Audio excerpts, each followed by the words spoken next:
Weekend కదా, మీరేం చేసుకున్నారు ఇంట్లో? చికెన్ కర్రీ అందరూ చేస్తారు కదా, కానీ రెస్టారెంట్ స్టైల్లో చాలా రిచ్ టేస్ట్ కానీ హోమ్ స్టైల్ కంఫర్ట్ రెండు కలిసి వచ్చిన మేతి చికెన్ ఎప్పుడైనా ట్రై చేశారా? ఇవాళ ఒక సింపుల్ ట్రిక్ చూపిస్తాను. దానివల్ల చికెన్ స్మెల్ కూడా రాకుండా పర్ఫెక్ట్ థిక్ గ్రేవీ వస్తుంది. అటు బ్యాచులర్స్ అయినా, ఇటు ఇప్పుడే వంట నేర్చుకుంటున్న వాళ్ళైనా, ఆర్ ఎప్పటి నుంచో వంట చేస్తున్న వాళ్ళకైనా ఇది అమేజింగ్ రెసిపీ అండి. మరి ఈ రెసిపీకి మనకు కావాల్సినవి ఏంటో చూసేద్దామా? నేను ఒక 2 కేజీల చికెన్ తీసుకున్నాను.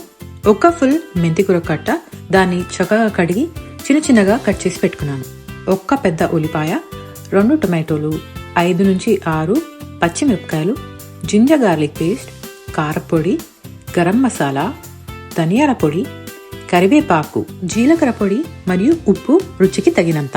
ఇవన్నీ తీసి ఇప్పుడు రెడీగా అయితే పెట్టేసుకున్నాం కదా. ఇక ప్రాసెస్ చూసేద్దాం.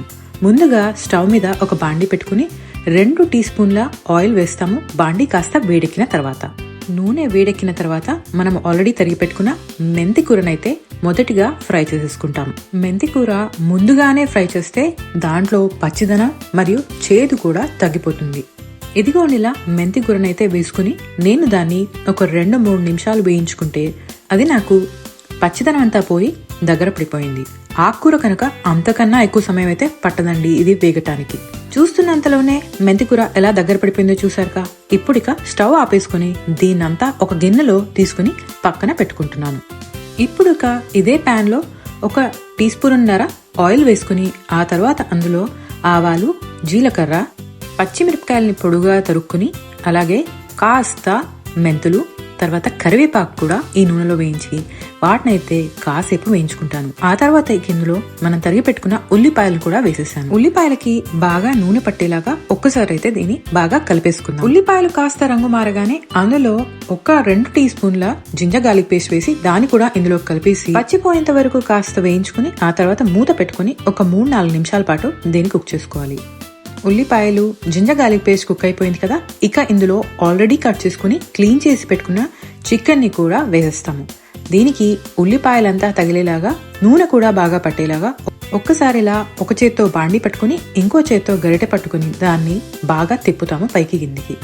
ఇక ఇందులో 1 టీ స్పూన్ పసుపు వేసి దాన్ని కూడా చికెన్ కి బాగా పట్టేలాగా కలిపాను. ఇప్పుడు మూత పెట్టుకుని ఒక 2-3 నిమిషాలు కుక్ చేసుకున్న తర్వాత దాంట్లోకి మనం ఆల్రెడీ తరిగి పెట్టుకున్న టొమాటోలను కూడా వేసేస్తాం. ఈ టొమాటోలను కూడా కిందికి మీదికి బాగా కలిపేసుకుని మూత పెట్టుకుని మళ్ళీ ఒక 2-3 నిమిషాలు కుక్ చేసుకున్నట్టయితే ఇదిగోండి మనకి చికెన్ కుక్ అయిపోయి ఇలా రంగు మారుతుంది. ఇలా రంగు మారిందంటే ఇక చికెన్ కుక్ అవడం మొదలైపోయింది అనమాట. ఇదిగోండి మళ్ళీ ఒక్కసారి అయితే నేను పైకి కిందికి చికెన్ ని బాగా కలుపుకున్నాను. ఇందులో ఇప్పుడు 2 టీ స్పూన్ల కారపొడి వేస్తున్నాను.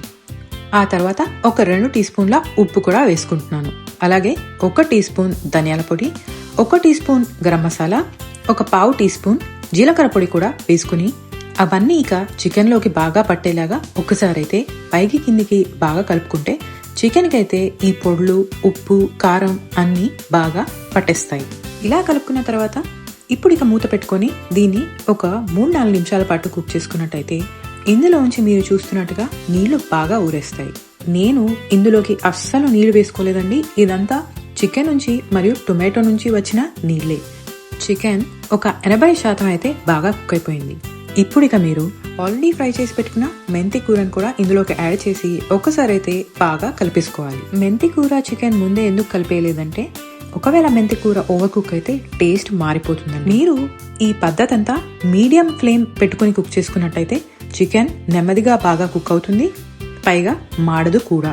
ఇక మెంతి కూరను కూడా ఇందులో కలిపేసుకున్న తర్వాత మూత పెట్టుకుని ఇంకొక 3-4 నిమిషాలు మీరు కుక్ చేసుకున్నట్టయితే ఆ మెంతి కూర ఫ్లేవర్ కూడా చికెన్ కి ఇలా బాగా పట్టేస్తుంది. చికెన్ ఇక కంప్లీట్ గా కుక్ అయినట్టే.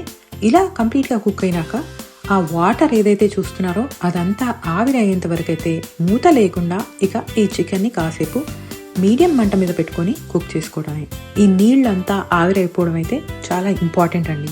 ఈ నీళ్లు ఆవిరైపోయినట్టయితే చికెన్ అస్సలు వాసన ఉండదు. ఇదే నేను మీకు చెప్తానన్న సింపుల్ ఈజీ ట్రిక్. మీరు చూస్తున్నట్టయితే నీళ్లు కొద్ది కొద్దిగా ఇంకిపోతున్నాయి.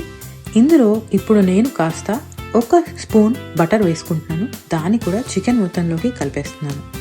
మీరు ఇలా దీన్ని ఇంకాసేపు మంట మీద కుక్ చేసుకున్నట్టయితే గ్రేవీ అంతా థిక్గా వచ్చి ఆయిల్ సపరేట్ అయిపోతుంది. ఈ స్టేజ్లో మీరు స్టవ్ ఆపేసుకున్నట్టయితే ఇక మన మేథీ చికెన్ కర్రీ అయితే రెడీ అయిపోయినట్టే. ఈ మేథీ చికెన్ వేడి వేడి అన్నంలో కానివ్వండి, రోటీతో, చపాతీతో, జీరా రైస్తో, దేంతో అయినా చాలా చాలా టేస్టీగా ఉంటుందండి. ఈ రెసిపీని నేను చెప్పినట్టుగా యాజ్ ఇట్ ఈస్ చేయండి, అదిరిపోతుంది. దీన్ని మీరు ఇంట్లో ట్రై చేస్తే తప్పగా కామెంట్లో చెప్పండి మీకు ఎలా అనిపించిందో దీని టేస్ట్. అంతే అండి, మళ్ళీ ఇలాంటి అమేజింగ్ వీడియోస్తో మీ ముందుకు వచ్చేస్తాం. అంతవరకు లైక్, షేర్ అండ్ సబ్స్క్రైబ్ చేయడం అయితే మర్చిపోకండి. ఉంటాను మరి, సెలవు.